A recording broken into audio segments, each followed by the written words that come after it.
Hey everybody, and welcome back to the channel. So we're back at it again, trying to make new highs to keep this thing going. So I put out a video a day or two ago about how I finally broke through the 2200 level, got to 2201, dropped down, made a new high at 2203, and then here we are a couple days later. And today I absolutely blew through that previous record, made it all the way up to 2234, which is only 66 points away. Execute Order 66. Yeah, 66 points away from that lifetime goal that I talked about a couple of days ago in the previous video of 2300 for me personally. And I had my doubts, my confidence wasn't all that high. I had my doubts as to whether or not I could even break 2200. And that happens for everybody, whether it's a 500 doesn't think they can break 600, or 900 breaking 1000, or 1900 breaking 2000. Everybody has their doubts. But after a couple of days ago, and especially after today, I blew through and didn't look back. So I think I can do it, guys. I think I can reach 2300 at some point. So hopefully, again, this is an inspiration and some of you guys can draw some confidence from this. So I didn't record it like I did it the other night, but I kind of want to just keep that momentum going because I was on a big win streak. And so I didn't want to stop and set up the software, record, and all that kind of stuff. So what I like to do is go back and show you guys the post game analysis of each of the games that put me through, because they are chock full of tactics. So I'll be hitting the tactics recognition buzzers to give you guys some opportunities to find some of these tactics. So first of all, I want to show you one of the big reasons why I've kind of had this resurgence, why I've had this kind of awakening in my chess game. There has been an awakening. Yeah, so I'm on page 3 of my games going back to March 16th, which was 3 days ago. It's March 19th today. And you'll notice that all these games are 3 minutes. And I think I mentioned that on the other video. But right here, March 16th, I switched to 5 minutes. Now, I've been playing 3 plus 0 for years and years and years. And yes, I will play 5 minutes. I'll kind of sprinkle them in. But, I played a ton of bullet, probably too much bullet. And so it's hard for me personally to play 10-minute, 20-minute games. My patience is just not quite there, I don't think. But, I was just like, I'm losing a lot of games on time. And I tell this to my students. I'll suggest it to this channel here. When you're going on losing streaks or your confidence shaking, you're just not playing well, if you back up to longer time controls and you can have the discipline to be patient and really think through stuff, I would say a majority of the time, more times than not, then you will either, you'll be able to get back up off the canvas. So yeah, and then since then, nothing but 5-minute games, and I started going on some big win streaks. And then if you look at page 2 here, if you guys care, if you're interested, again, nothing but 5 minutes. And then this was what I showed in the previous video. I had these win streaks, and then it took us all the way up to right here. 2203 was the last game that I played in the previous video. And then if we go to first page today, March 19th, again, all 5-minute games. You'll notice I got hammered once I got through 2200. I got hammered pretty bad. Look at that. 1, 2, 3, 4, 5, 6, 7. 7 losses out of 9. I got hammered all the way back down to 2139. And so I'll have students and even people on this channel that say, man, I lost 100 points and, I don't know what to do. And I'm like, 100 points, that's nothing for me.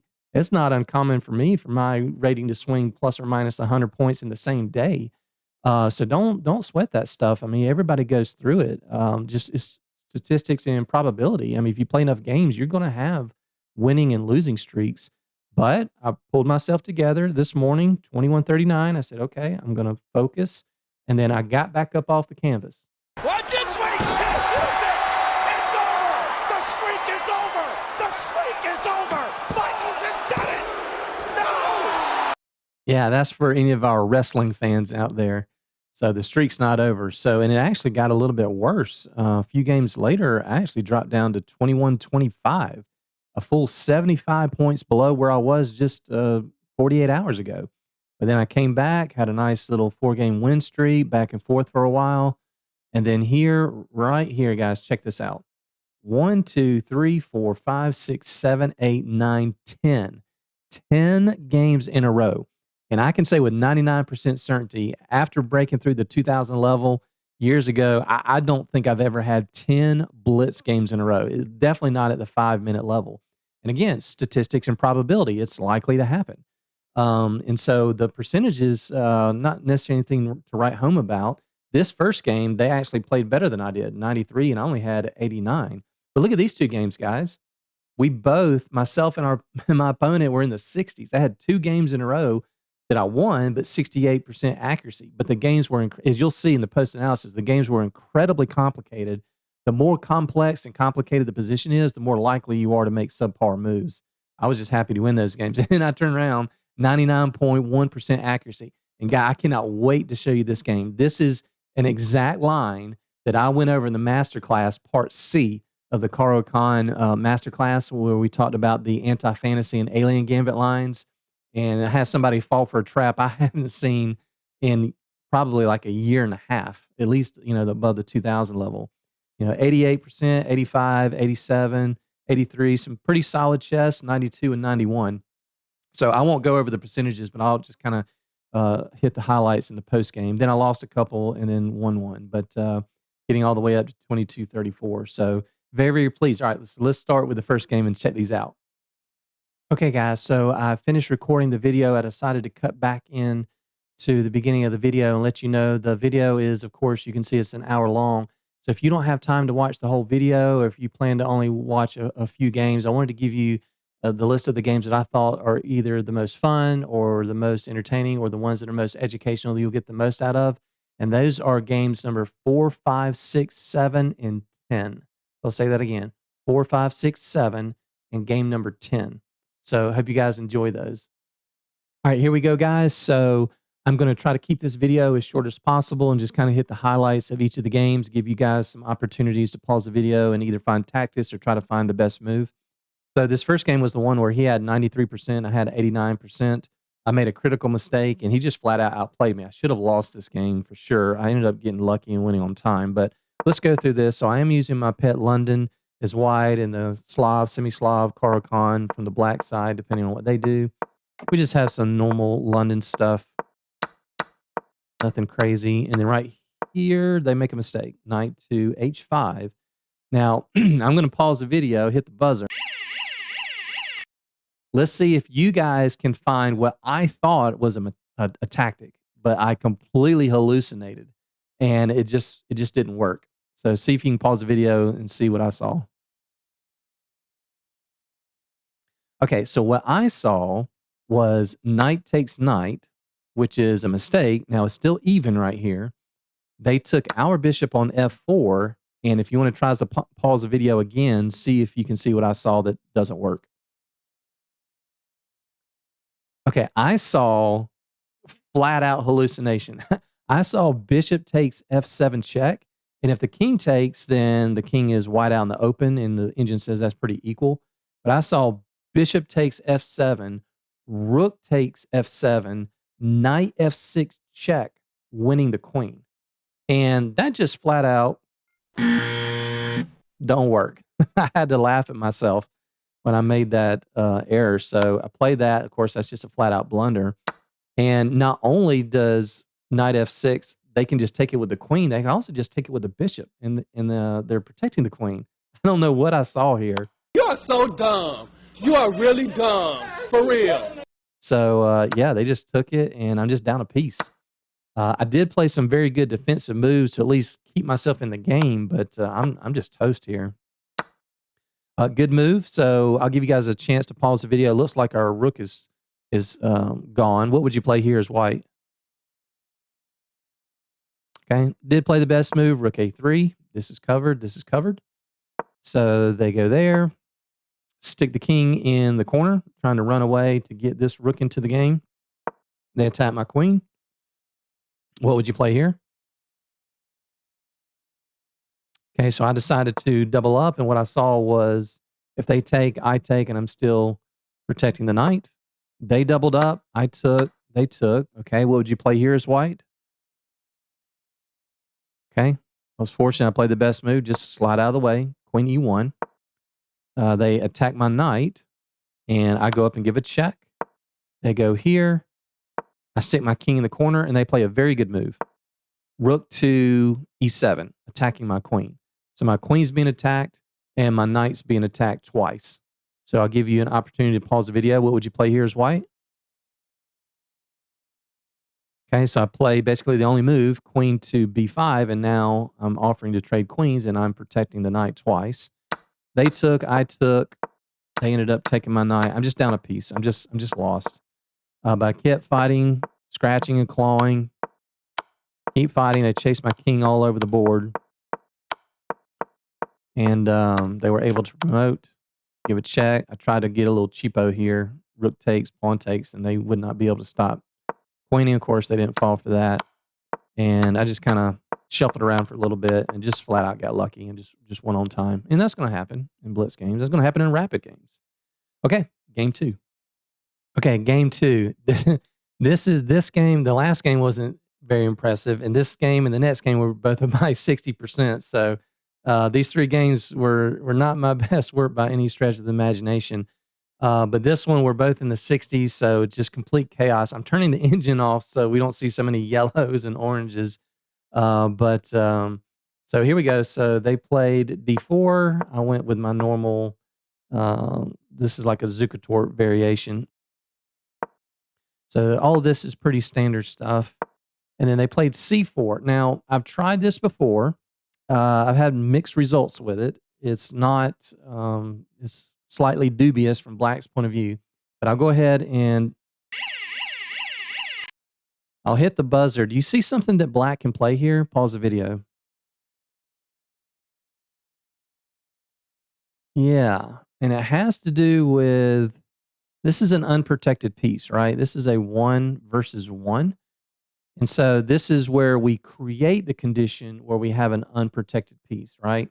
So I snapped off the knight, rook takes, and now this is an unprotected piece.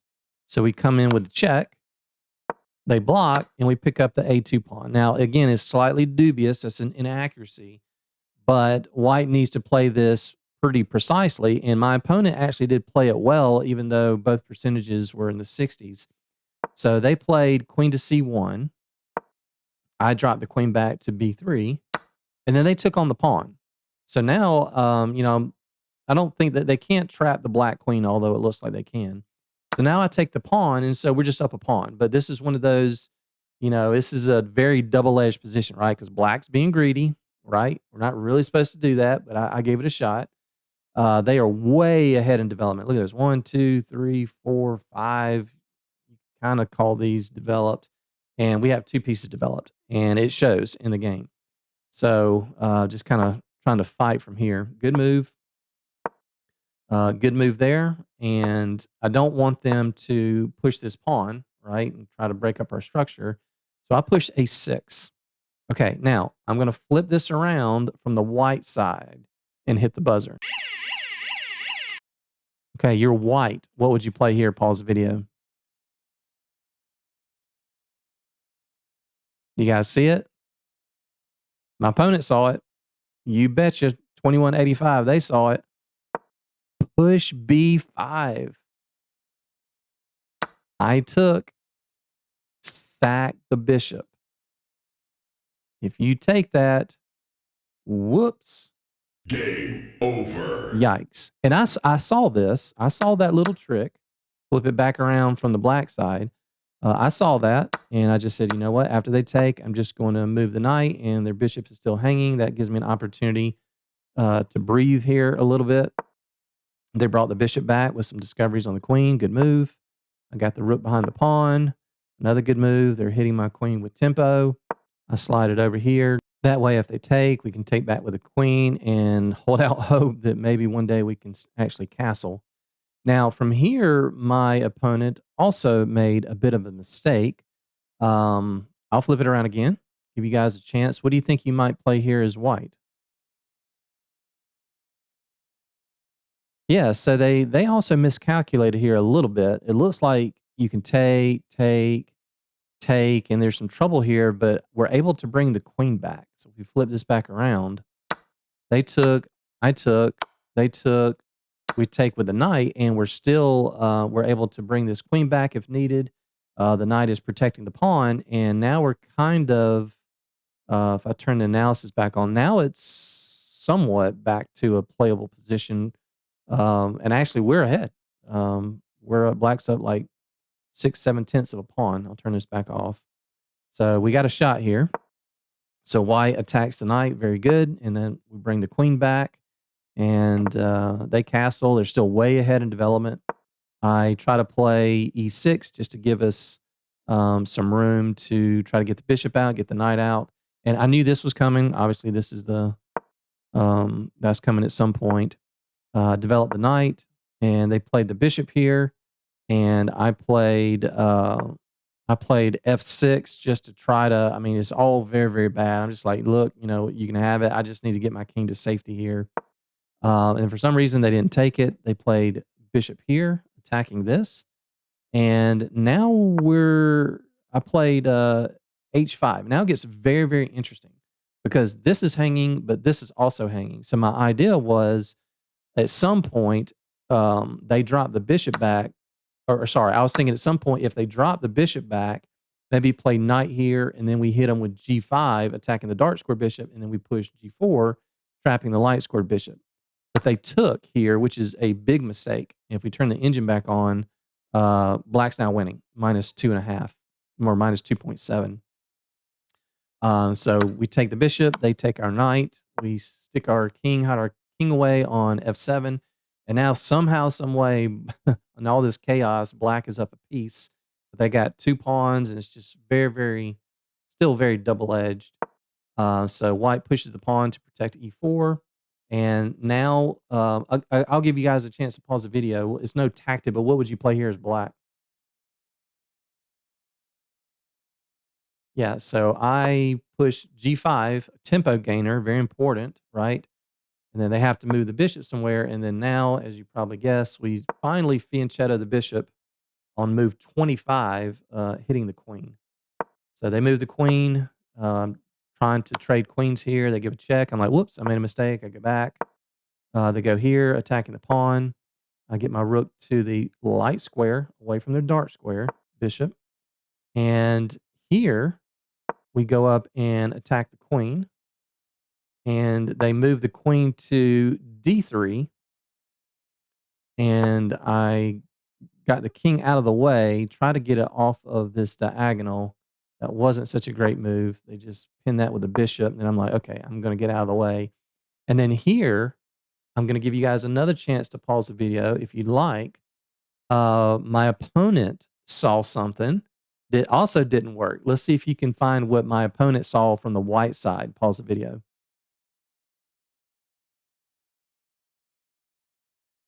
Yeah, so what they saw was pushing the pawn, and because my king is on the light square, what they saw was pawn takes, bishop takes knight.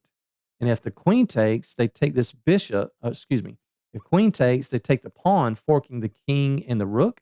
And if the queen blocks, they give a check here. But what they didn't see at the end of all of this, they did not see bishop f8, which saves the day. So we take, they fork, we block, check, and I simply block with the bishop. And this is the move, 4 or 5 moves deep, that they didn't calculate. And that's actually one of my biggest weaknesses. I sometimes will see tactics where I don't see some kind of defensive resource on 4 or 5 moves into the calculation or whatever. Definitely something I need to work on. So here we're just fine. And they played queen here, trying to pin the bishop. And last chance to pause the video. What would you play here? You got it. Boom. Always look for checks. And here it's game over. They have to block with the queen, block with the rook or whatever. If they go in the corner, then that's going to be a mate after the block. They just flat out went to f1, and that's just a mate on f2. So very fortunate and lucky in that game as well. All right, game 3. All right, here we go, game 3. So this is the last of the not so great games, and then it starts getting good if you guys are able to hang with me here. So that was 68%. This is also 68%. So we're playing here with the London system again. Just some normal stuff. And then right around in here, I kick the bishop back. They go here, and I push b3. I'm hoping that they either take, and this is a weak pawn, or maybe we take and they take, and we have the b file to play with. because I played h3 earlier on, so anytime they attack the bishop, something like this or this, we can drop the bishop back and try to keep control over this b8 square for as long as we can. So that's kind of what I was thinking. Now, my opponent played a very interesting move. They played b4. And so we got this little standoff here, Mexican standoff. And so what I saw was usually when you have, a situation like this where lots of pieces are attacking other pieces and things are hanging, usually whoever whoever initiates the exchange will most of the time have the advantage because they can just keep taking stuff. So what I saw was we take, they take, we take, they take, we take, and we're still hitting their knight, and we're going to end up winning this pawn. So I saw this, this, this, this, this. They got to move this knight somewhere. Where are they going to move it to? Yeah, they can't move it here. They can't move it there. If they move it here, then we could push, and we're hitting the queen, and this looks horrible. We turn on the analysis here. This is like +4. So this is what I saw, but my opponent played after I took. They took. I took. They took with the bishop here. They didn't take the knight. And so they're hitting the queen, and I saw this. I was like, okay, we'll just block it with the knight. And then it starts to get a little bit uncomfortable. I'm going to turn the evaluation back off. So they're double attacking the knight here. And so I defend with the rook. They attack my rook. Good move. So I go back. They get the rook to the c8 square. This is not such a great move.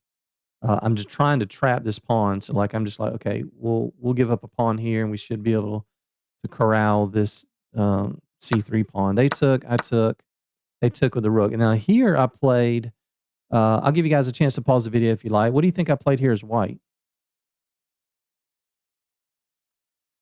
So yeah, I blundered here. And after I saw the blunder, I was like, well, maybe it's not so bad. I played bishop to e5, and my idea was to simply to come. First of all, it's attacking the c3 pawn, but also I'm threatening to come to the d4 square and pinning the rook to the queen. And then as soon as I made it, I was like, oh, whoops, they can remove the defender, right? And then I started thinking, well, they take, we go here anyway. They take, we take, they take, we take the bishop. Maybe it's not so bad, but it was still pretty bad. But they didn't go for that. They didn't see this. So I'm like, okay, that's good. So I went there anyway, and I'm like, okay, you can take here, I'll take here. They did that. And so now I kick the knight because I want to get rid of this bishop, right? Middle game strategy number 4, remove one of your opponent's best pieces. I mean, all of these are good, really, but I definitely want to get rid of this guy so that they don't feel as comfortable pushing it to a light square. So I wanted to kick the knight away so I could go bishop to f3, which I did. They took, I took. So here I'm pretty happy. They do have this advanced pawn, so black does have the advantage, but it's not so terrible. So we play some more moves, double up. They play queen here. And right here, okay, in this spot. All right, what would you play here as white? I play a very sneaky move. Well, it might be obvious to some of you guys, but I had like a sneaky idea of my mind. Play queen to b7. And it looks like on the surface, like, hey, I'm attacking this a7 pawn. If you let me get this pawn, then this guy's close to promoting. And I was hoping that they would just bring one of their rooks to the c7 square, and that's exactly what they did. And so, right, this is 0 versus 0, 0 versus 0, and so I ended up winning the knight. And then from here, it was, I wouldn't say it's easy, but a fairly straightforward win. All right, in this position, they got the rook over here to the H file, and they played queen to d6. Again, pause the video. What would you play here as white? I made another inaccurate move. I was like, oh, they're coming in here. No, I'm not going to let you do that. So I actually played g3, which was an inaccuracy. We can just take this. We don't need to fear this check. But I only had 27 seconds. I'm a little low on time. So I'm like, I'm find the one way that I can lose and make sure that doesn't happen. In retrospect, I can just take that.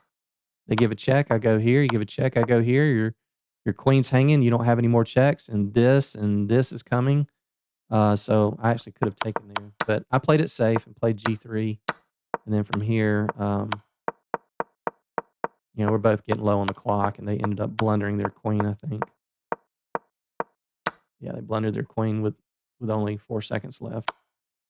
Okay, so we got those out of the way. Now it's time to turn it on, and I think there's some good games coming up here, especially this next one. All right, guys, here we go with game number 4, and I was absolutely shocked. I was in disbelief, like I didn't even know what to do. So they played E4, and I go with our normal Caro-Kann, and they hit me with the fantasy. This is what I've been waiting on in the speed run, and I will get back to the speed run very soon. But I'm hoping we're going to see some of this in the next several speedrun videos. So if you're a lower rated player, you're probably not ever going to see this. I would say probably 1500 it starts to become a little bit more. It shows up a little bit more often. But we got our secret special sauce here, and I have this in the masterclass. This is also part 3 or part C. We hit them with the anti-fantasy E5. So if you're not familiar with this, go back and watch that video from the masterclass. And so let's just say they weren't booked up. So they took, which is the best move. And then now the reason why we play that E5 move is to get this pawn off of the dark square diagonal.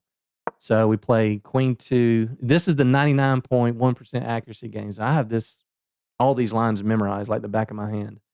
So we go queen 2, b6. They took here. Actually, I'm going to turn the engine off because I don't want you to. I don't want you to see. Let's turn this off. So that is actually not the correct move. I will show you just real quick the main line. What I have memorized, what I'm booked up on, is they go knight here. We go bishop here. We're hitting the knight. They fork us. We give a check. King goes here. We go queen here. They take our queen. We take their queen. They don't take our pawn. They push this. We take. They go here. We take. King takes. We go f6. They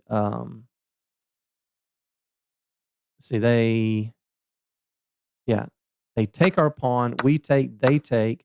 We play knight to e7, and believe it or not, they have to go backwards, because if they don't, if they just develop, then we're coming here with bishop f5, and we're going to take that c2 pawn. So they have to back up. And so this, as far as I have memorized, this is the actual main line of this anti-fantasy. But you don't see people that know that up until past 2000 or so. But anyway, going back to this position, they took on the. Let me get back. Okay, so we went here. They took the pawn, which is an inaccuracy. We go bishop here, and now the idea is we're simply threatening to take the knight. So if you guys remember from the masterclass, a lot of times they'll just go here, and then we snap that off and kind of go from there. I cannot believe what happens from here. I cannot believe it. They went knight e2.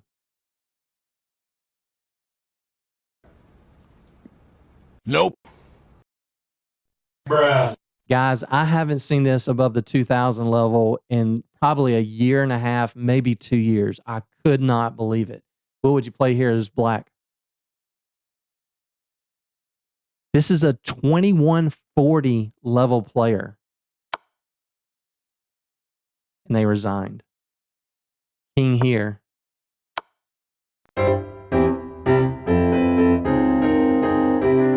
I was like, I put my hands on my head because this took me back up to the 2189 level. I was like, I haven't seen this in forever. I was so happy. So hopefully you guys we'll see this in the speed run. Hopefully you guys can get this against somebody. You play this anti-fantasy line. All right, game 5. Okay, guys, we're going to have some fun here in game 5. So my opponent blunders, and I'm going to treat this just like the upcoming tactics recognition series I'm going to start fairly soon. I'm going to take you to the spot close to where they blunder, but not exactly on it. I'm going to give you chances to pause the video up until they make the blunder. So here I'm playing just normal London stuff. They play, this is kind of a good way to do it because they haven't shown their cards. Is this a King's Indian or is it a Greenfeld? What are they doing with their D pawn? So nothing too earth-shattering here, just some normal stuff. I offer to trade queens. They take, I take, and then we're going to start right here. So black plays a6. Okay. Do we have any tactic here? Pause the video. Okay. Nothing here for white. So I take on the C pawn. They take back with the knight. Okay. Pause the video. Do we have any tactics here? Okay. We do not. Keep going. I exchange. They take back with a pawn. Pause the video. Okay. Nothing there. So I support the bishop. Rook e1. They go knight d5, attacking the bishop. Pause the video. Okay, nothing there. I drop the bishop back. They play rook A to d8. Pause the video. Still nothing there. I push the pawn to a5, just kind of get a clamp, a lockdown on the b pawn. They play f6. Pause the video.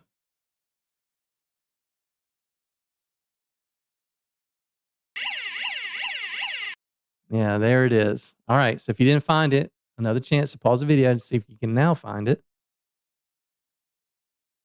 All right, this is tactics recognition, condition number 4, restricted pieces. Every move in chess weakens something, right? What did this pawn move weaken? Well, it's controlling these two squares. Actually, let me turn the analysis back off. This controlling these two squares, and when they move it, it's not controlling those anymore, but what does this move do? It takes away the escape square for the knight. This knight has nowhere to go. Nowhere to go. e4. Your knight's lost. And in this position, my opponent resigned. So those 6 conditions, very, very important. All right, let's move on to game 6. All right, here we go. And I forgot to mention that was the game, them blundering their knight in the middle of the board. That's the game that put me over a new high, 2204. I was like, I keep breaking the record by like 1 point or 2 points. And then I got matched up with this guy, Dr. Trinkets. He was 2240 at the time, looked like a very serious player. I was like, oh boy, this is going to be tough for me to try to keep going. So this is a very interesting game. So I play the normal London stuff, and surprisingly, he actually took on f4, which I'm a huge fan of. I've talked about this before. I love these double pawns. It is much better if they have the pawn on d5. So their pawn on d6 is not quite as good, but I still felt pretty good here. I'll turn off the engine again. So nothing too fancy from here. Pretty normal stuff. We exchange light bishops. And then here, I thought I saw something pretty good. I played, just knight b5, hitting the queen, putting some pressure on the d6 pawn. They dropped the queen back to b8. And here, I thought I played a very clever move. I'll give you a chance to pause the video. What do you think I played here? This is 0 versus 0, right? And so this is why I love these double pawns, because you push f5 when the time is right, and a lot of times they get crushed on the e file. But I didn't account for the fact that my opponent played a very good move. I think it was Bobby Fischer that said, sometimes my opponents play good moves, and I don't take these things into consideration. So I push, and I'm like, if they push here, this is going to be bad. I got a pawn on a light square. If they push here, this is not a stable pawn chain. I thought this looked pretty good. And I discounted knight e5. What a very nice move. That was the best move. Hitting the queen, breaking up the connection, and my queen is being hit. And I'm like, man, if I move the queen back, I don't really want to move it here because then that's going to fall to a fork. If I move it away, they're just going to take this pawn and be up a pawn. Okay, so I thought I played a very good move here, and it turns out to be not so great at all. Middle game strategy number 7, positional sacrifices. I sacrifice the rook. And here's my logic, my thinking. Okay, they take, I take, they take. They're going to have 2 disgusting isolated double pawns. They have the dark squared bishop. So if I get this knight to the light square e4 square and then play f3, I have light, light, and that's blockading these 2 isolated double pawns. And I thought that this would be at the bare minimum even. Well, it wasn't. So they took, and we had this, dropped the queen back. They hit the knight, dropped it back, gave a check. I blocked with a pawn. I took with a rook to keep, keep these pawns intact. They pushed here, and then I took the pawn, and then they pushed here, a good move, and I pinned it. Rook b3, pinning the pawn. And here they made another good move. They, oh, sorry. Okay, they got the rook to the d file, and then here, I thought this position was fantastic. I can always escape here on the h3 square. This pawn's always going to be weak. This knight can jump into some spots. I thought this looked very good. And then they played a good move here. They got the queens off, right? Because they're hitting the rook, hitting the queen, so I had no choice but to trade, which was not really ideal, but I thought I was still okay here. Move the knight. I took with a rook to keep these pawns connected. And here, black is just better, even though I had a false sense of security here. We have 2 extra pawns. Or not 2 extra. We're up 1 pawn, but they're up the exchange. So they're up 1 point of material. But I thought these 2 passed pawns and us being able to blockade this isolated D pawn, I thought that we had some good chances, at least to secure a draw, especially against a very tough opponent. But they played it well. So I didn't want to allow an entry square, rook e2. They pushed the pawn. I got behind it. That was the best move. And they played a good move, right? So they're attacking the f3 pawn and hitting the rook. They want to trade because they're up. And here I thought for quite a while, and I played what I thought was a very good move. I didn't want to trade, so I actually played f4, which was one of the best moves. I think it's like the second best move. And my idea was, if you take that, I'll take with the knight, and then I'll bring my king in, and this knight will be protecting this pawn, and we should be okay. Maybe we can pick off the d pawn. They didn't take. Taking, actually, according to the computer, was the best move. And so here, I took the rook. They took back, and I put the knight on d3. I was like, man, this looks pretty good. This is defended.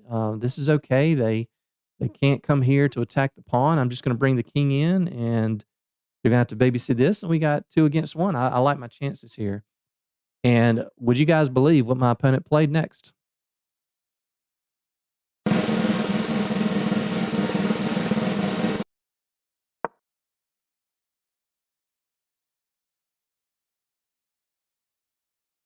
He's a 2240 player at the time with 2 minutes left on the clock in a 1 position, and they just hung their rook. I do this all the time. My opponent just did it. You do it. Everybody does it. And so if you're a lower rated player, you're 500, 800 or whatever, don't beat yourself up too much for mistakes. I mean, you're seeing this here, 2240 just hanging a piece, for no reason. So we all do it. I do it. I like to laugh at myself. You guys can make fun of me, laugh at me when I play stupid bad moves, and it just happens. And here my opponent resigned. Again, I had my hands on my head. I was like, this put me up to 2210. Okay, so let's go to game 7. All right, guys, game number 7. We're going to have some fun with this one too. So you guys are going to love this one, I hope. So we're playing here with the black pieces, and we get a Caro-Kann, but it's this advanced Panov, which can be a little bit tricky. You do need to know this line because you need to know exactly which piece to block with when they come down with this check. Blocking with the knight is the best move. That is correct. If they go back here, then you can bring this knight to b6 and put some pressure on this pawn. And you'll notice in this, when they put these 2 pawns here, most of the time in most lines, the correct way to play it is for black to play a pawn down and just sacrifice a pawn for rapid development, which is what I did. So I kicked the bishop. They took. I took back with the bishop. They developed their knight, and I just pushed e6. White is slightly ahead here, so they take. We take with the bishop. So white's up like 4/10 of a pawn. Again, I'm going to turn the engine off. But it's a fine position for black. They took. I took. They castled. All right. So I played bishop to d6. They pushed pawn to d4, and I played queen to c7 to line up against the h2 pawn. And white played a very interesting move here. They played d5. logical. They're hitting our bishop, leaving this hanging. And I saw all of this. Now, I did make one slight miscalculation, one defensive resource that I didn't see that white had. But I saw all these next several moves. All right, pause the video. What would you play here as black? You got to do a lot of calculating here. Okay, so I went for it. I took the pawn. King goes to h1. So now they're threatening to play g3. I saw all of that. They're threatening to play g3, trap my bishop, and they're threatening to simply win the light squared bishop. So what do you think I played here? Okay, so I played bishop to g4, pinning this knight, and I knew this was coming, but I had all this planned out. So they played g3. Again, pause the video. What would you play here?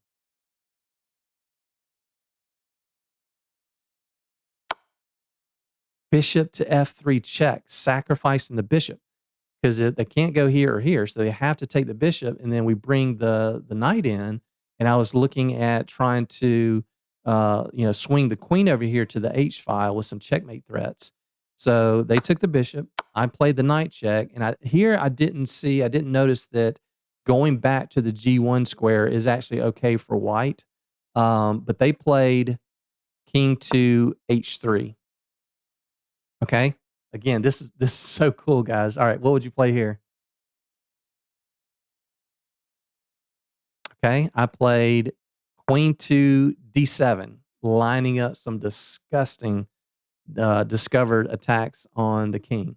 White plays a very good move. They play queen to a5, pinning my queen to my king. Okay, pause the video. What would you play here? Yep, I played it. I played b5. And on the surface, it looks like white can take this, right? Because we can't take back with the pawn because they're going to take our rook. And so that's what they played. Oh, I'm sorry. That's not what they played.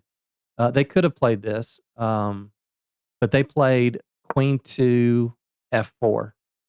And I put my hands up in the air like I just don't care. Pause the video. What would you play? This is tactics recognition, condition number 5, side file weaknesses. Remember how we talked about, obviously there are back rank weaknesses, but we don't talk a lot about corner weaknesses and side file weaknesses. We have the amazing boom, knight f2, double check. If the king, you can't go there. You can't go there. You have these two squares. You have to move the king in a double check. If you go here, well, that's just mate here. That's checkmate. And if you go here, pause the video, what would you play? Queen h3 check. King has to go here. Pause the video. The pawn checkmate.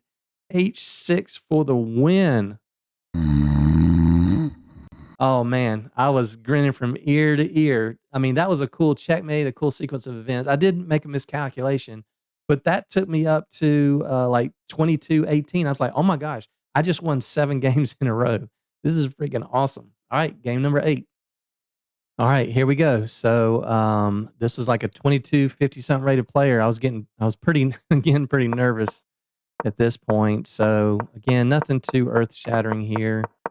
The normal opening type moves. Again, I'm going to turn the engine off.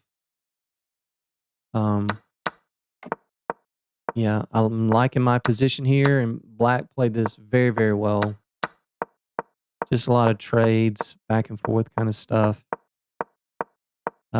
This is very much a grinded out kind of game. There, just pinning the queen. And I like this decision. Sorry, I might be going a little bit too fast, but I like this decision to put this thorn pawn here on h6. Because anytime you do this, right, I mean, there are going to be some back rank threats and dangers. So, but when you do that, you need to make sure that you try to keep the queens on if you can, because if the queens come off, it's a lot harder to get back there, with quick diagonal moves to get them on the back rank. So my mentality was do not trade queens for the rest of the game. So I pin the pawn there to the queen. They take. This is very equal here. If we turn the engine on, everything's just very, very equal. I don't want to trade queens. And I kind of like this position because I'm like, this queen cannot go anywhere because it's only got a few squares. If this queen were to like come over here or something, I'm threatening to come into the E5 square, and that's going to be lights out. If I get to this square and you have to go here, I give you a check and take that pawn. That's the benefit of this. And that's also why I like the pawn on F4 because it's not easy for black to get one of their pieces over here to attack this guy. So I'm thinking, keep the queens on the board. Keep the queens on the board. I thought here for a while. I thought maybe this is a little bit risky, but I'm putting pressure here. I'm defending that. Our rook is a little loose. And here I actually like that move very much because now I split the pawns. This engine says it's still even. If I turn it back on, yeah, we're okay. Actually, yeah, black's got the advantage here of almost a pawn. White's got the advantage, excuse me. So I'm looking good here. I don't want, I played this move because I don't want them to come here, right? And pick up that pawn. Although I'm not even sure that's any good because that's going to drop these two. But here I'm starting to play like I'm getting very, very nervous. Yeah, bring the king in, king activity. And I'm thinking I just need to trade rooks, right? Because these are split pawns. If I trade the rooks, get my king to this square, try to get the opposition, try to sneak in, I might be able to pick these guys off. So I'm thinking trade rooks, trade rooks. Yeah, I come here. I'm not taking that. I'm not giving them some activity. I want to go here. If they don't take this with check, I'm going to go here and trade off the rooks. They do take. I take back with the king. They go here. I bring the king back. Again, I'm trying to trade off the rooks, and there it happens. So I'm feeling really good here. Engine still says this is even. If we turn this back on, yeah, it's pretty much a dead even draw here. Yeah, bring the king up, get the king here, and I'm loving this position. And now I'm starting to really try to take some time to calculate what are the moves that I need to make to get the opposition, right? I was expecting them to go here, which they didn't. They pushed the pawn. I'm like, I just don't know. Should I play A4 so they can never get to this square? I'm not really sure what to do. I decided to push the pawn. They pushed that pawn, and here the engine still says this is even. Dead even. I'm like, oh my gosh, I'm coming over here. I'm grabbing this pawn. So I did do some calculating, and it ended up being a race. So we had the race here, and guys, you will not believe it. Pause the video. What would you play here as white? Yeah. Queen to A8 check. King moves. We take the queen. We snap that off, and that's game over. Is that the move I played? Nope. I got a minute 16 on the clock. I panicked. I just flat out blundered. I just went queen E4 check. I had the game in the bag. I mean, of course, I ended up still winning, but it's still winning here for white. But if you go here, yeah, you go here, that's plus like 5 point something. But I decided to go here. It's still +1 for white, but I blew it. I absolutely blew it. So they went here, but then I took the pawn. That's the reason I went to E4. I'm like, at least I'll be able to pick up the pawn and try to trade queens. And black did a good job of trying not to trade queens. So I went here, and now they don't have a check. If they go here, then I block with a check. That trades the queens. If they go here, I block, and that's a check, and that trades queens. So we did some shuffling for a few moves. I'm getting nervous here because I only got 42 seconds. And I give a check. They go there. I play this move. That's protected. I give a check. I go here. Trying to trade queens. They go there. Check. I go here.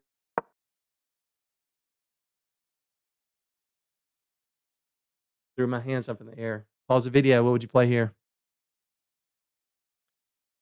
Tactics recognition. Condition number 1. Pieces lined up on the same straight line, right? Boom. And I was like, yes. Queen F6 for the win. They have to trade queens here. And they resigned. So that put me up to like 22, 27 or something. I'm like, I just can't believe what's going on. All right, game 9. Okay, sorry. So the previous game took me up to 22-20. This game took me up to 22-27. This is a very high quality game from both players. My opponent played extremely well. I had 92% accuracy. They had 90, but they had a brilliancy. So I'll let you see. I'll let you guys see if you can find his brilliancy or her brilliancy. So this is a very long game. It was 49 moves, kind of a positional grinded out type of game. So I'm just playing my normal Slav setup here. Nothing too fancy in the opening. Give a check. I go here to, again, I'm not going to take that bishop in the London system because that's what I like to do from the white side. I'm just hoping that they'll do something else. Maybe I can snap it off on the G3 square. So they attack my queen. I bring the bishop back. We have some exchanges. Some maneuvering here. They go knight to c5, and I play knight back to d7 to try to trade knights. Okay. Let's flip the board around.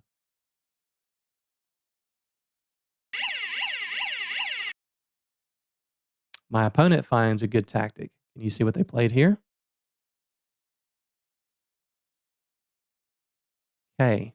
They create the condition where we have an unprotected piece. Knight takes a6. Very nice tactic. Because if I can't take it with the rook because that's protected by the bishop. And if I take with a pawn, that removes the defender of the knight. And white would just pick up a pawn.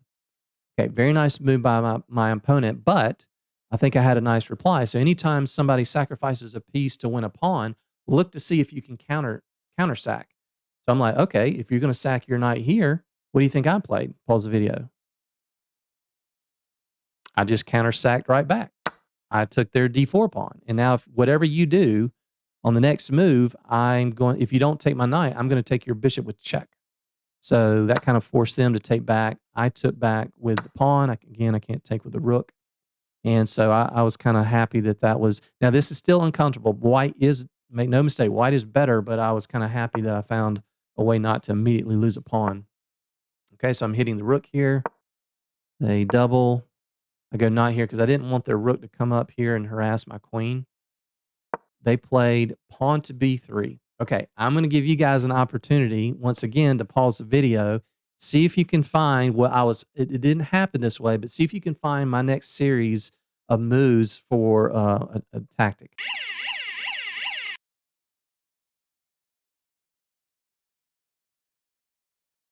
Yeah, my opponent obviously is smart enough not to fall for this, but I played bishop d7. What is the idea behind bishop d7? My idea was tactics recognition, condition number 4. Again, restricted pieces, trapped pieces. What I wanted to do on the next move was I wanted to play, let's just say they make a random move. I wanted to sack the knight. And now that breaks up communication of the queen and the rook. But the reason why I had to play the bishop there first, I couldn't play it on this move. This doesn't work because now again, every move weakens something. This knight moving weakens the c6 square. They could just come up here and attack my queen. And now my knight's lost. So that's why I put the bishop there so that they don't have this move. So I was hoping for this and this. And if they take my knight, then I take your rook. If you try to do something like that, then I'm just going to go here. And your rook is basically out of squares.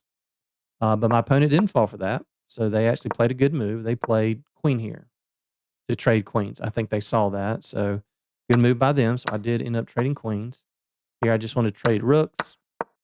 We had some trades, and now we went down to an endgame. We have knight-knight versus bishop-bishop. So in these types of endgames, I am almost always adamant about trying to get their knight. I want to have a knight versus their bishop because their bishop can only get to 50% of the squares. My knight can hop all over the place. So if I can trade and get their knight, I'm going to put all my pawns on the opposite color of their bishop and let my knight go to work. So that's my mentality here. So keep going. I'm trying to get that knight. We shuffle back and forth a couple of moves, and I'm actually okay with a draw here. At this point, my mentality is draw with black, win with white. So I'll take a draw all day. So they don't go for it. And then now I am loving this position. McDonald's, ba-da-ba-ba-ba, I'm loving it. So I got exactly what I want. Knight versus bishop. I'm going to try to put, my pawns on dark squares. So we have some maneuvering, dark, check. I'm putting my king on dark squares, dark, dark, dark. And now I'm very happy with the position. It's still, I think if I turn on the analysis, yeah, still pretty even, but I still like my chances here. So they want to trade for that knight. I'm not giving it to you. Some more maneuvering, dark, dark. Get my king on a dark square. This pawn is very, very weak. Check. And now you can see they're getting very, very low on time. They only have 18 seconds. I got a minute 43. So I'm looking good here. And here it gets a little bit tricky. So I do end up playing, okay, I've dropped the king back. They go here. And I push the d pawn.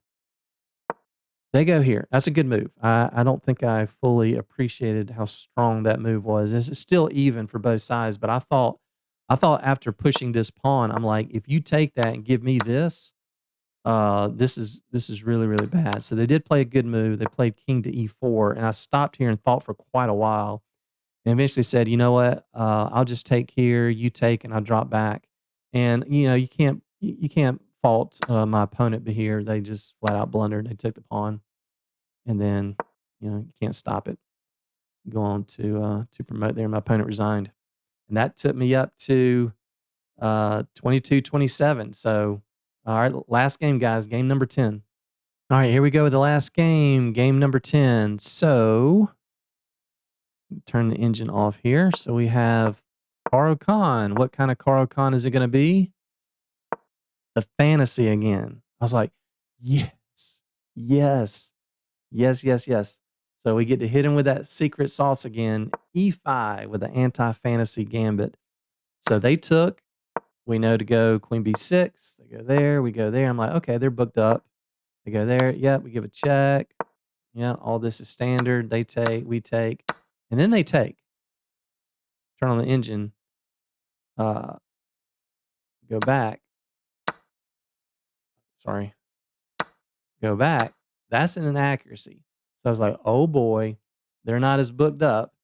I'm like, okay, this is kind of where we want them. So it's not like black is winning or anything like that, but I'm like, okay, we've got them out of book. We've got them uncomfortable. So I like our chances because I have a lot of experience in these types of lines. I don't always win, but a lot of times I can get some draws. And, it's nice that white's not comfortable with their position, right?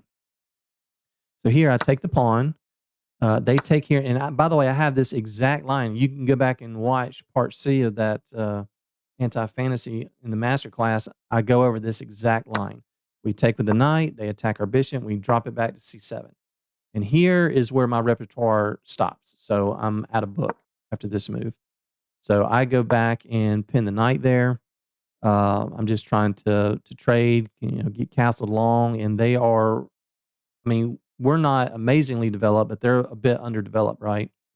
So they bring their bishop here. I castle long. And they hit my bishop with h3. Now, there's not necessarily a tactic here, but I'm going to give you guys a chance to pause the video. What do you think that I played here? Pause now. Yeah, so I'm just trying to simplify the position here. The computer didn't necessarily like my move, but I played knight to d4, check. So obviously this knight is pinned. And my thought process was, if you take that with the bishop, then I'm going to take that knight with check. You take either way, and then I take your bishop, and I'm hitting your knight. That was my thought process. But my opponent reacted very, very well.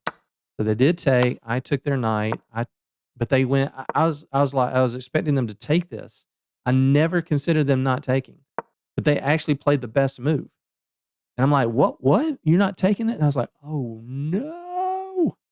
Their bishop is still hitting g7, threatening to win the rook. And so here, the best move was just to bring the bishop back. And if you take here, I take your bishop. You take here, I take here, and it's still kind of even. But I'm like, you know what? I'm going to force you to move away from this bishop. I took the f4 with my dark square bishop. And I'm like, okay, again, if you take that, then I'm going to take that. I'm protecting that and hitting that. If you take the dark square bishop, I take your bishop, you take my bishop, I take your knight. And that's what happened. So we had this. And so now, but the reason I'm happy with this, why?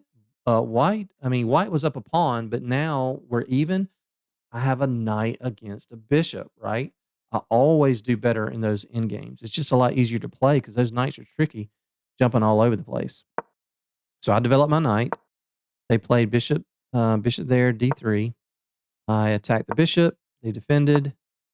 Here, I thought I played a very good move. I did not want them to come here and give a check because they were threatening potentially to give a check, and if the king moves away, then the rook hangs. We could go to c7, but I thought I played a very good move here because I'm trying to remove checklist. Why did they make their move? They want to come here. They're defending so they can get out of the way. So they pushed their pawn. I pushed g5. I'm like, nope, I'm not letting you get to this square. Because they retreated, and now I'm happy to trade. Trade, and get knight versus bishop. It's still basically even here. And now I just got to make sure I put my pawns on dark squares and, again, let the knight go to work. And so here we just kind of have some shuffling back and forth. I played the correct move here, and then they played king here. And I thought for a bit that they're very, very low on time, so it doesn't really matter. But I'm like, if I take here, is that dangerous?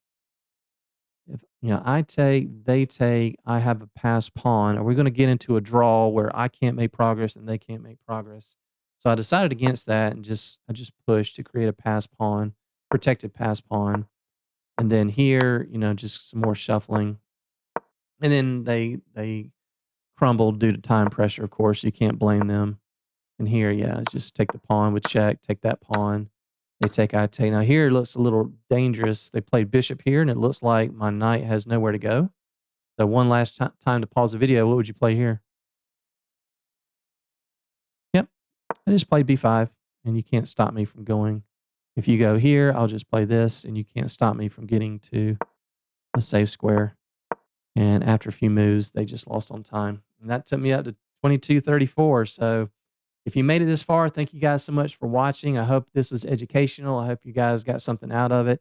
And please let me know in the comments if you like this kind of style where I'm just showing you the post game versus actual showing you the live feed. If you don't like that, it won't hurt my feelings. Just, let me know. I'm here to serve you guys. So I want to do whatever you guys like. So I'm riding this high, man. I don't know how long it's going to last, but we'll just keep it going. So anyway, thanks for watching, and we'll see you on the next one.